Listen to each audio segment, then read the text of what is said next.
अब हम करेंगे मोटिवेशन का प्रोसेस। ये प्रोसेस कैसे स्टार्ट होता है और इसका उद्देश्य क्या है। The objective of motivation process is to know as to where from does it start. ये कहाँ से शुरू होता है and where does it end. ये कहाँ से शुरू होता है और कहाँ पे खत्म होता है। There is a work that can not be finished at one go. ये कोई ऐसा काम नहीं है जो एक बार करने से ख़त्म हो जाए, क्योंकि मैनेजमेंट के सभी फंक्शंस का एक कैरेक्टरिस्टिक्स तो ये है, it is a continuous process.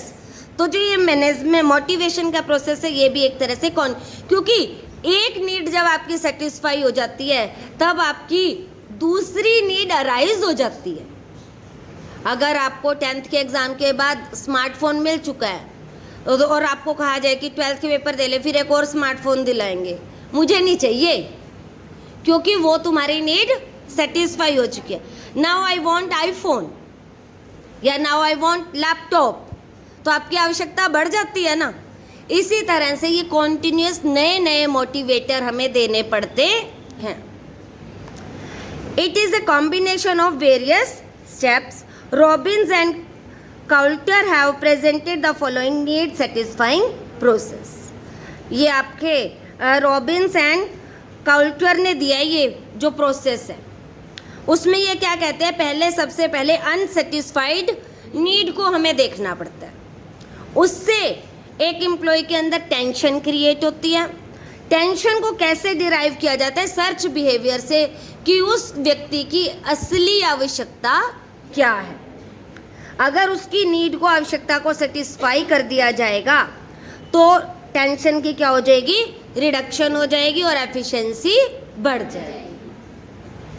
तो अनसेटिस्फाइड नीड क्या कह रही है, at the first step of motivation a person feels the need of something, there is a feeling that he lacks something, कि किसी चीज़ की कमी है उस व्यक्ति के पास, वो ये महसूस कर रहा।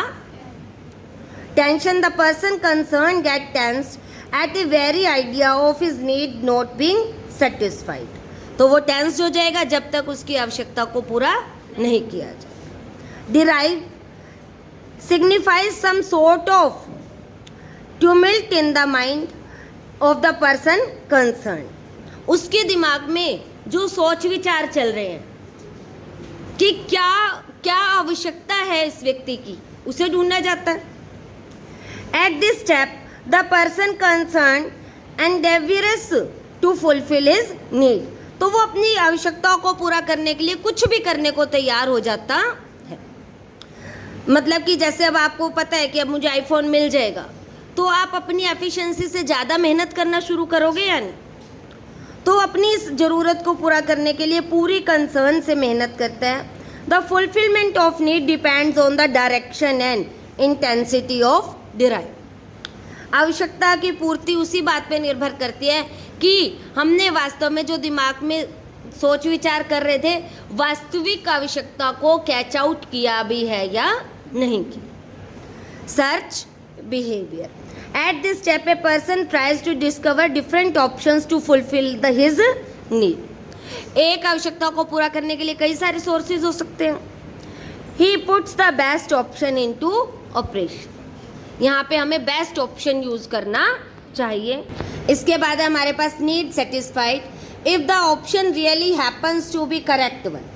अगर ऑप्शन वास्तव में ही सही है, सेटिस्फैक्शन इज ऑब्टेन्ड, तब सेटिस्फैक्शन हमें मिल जाएगी। रिडक्शन ऑफ टेंशन, जब सेटिस्फाई होगी तो टेंशन अपने आप रिलीज हो जाएगी, खत्म हो जाएगी। The person concern get his tension relieved when his need is satisfied. Conclusion में ये क्या कह रहा है, the above motivation process shows that when a person give a good work performance there is some need to lurking in the background which is continuously exerting pressure on him, कि इसके ऊपर किस चीज़ के प्रेशर से ये अच्छे से काम कर रहा था। therefore needs continuously motivate person। इसी तरह से हम उनकी आवश्यकताओं को ढूंढ के उन्हें अच्छे से मोटिवेट कर सकते हैं।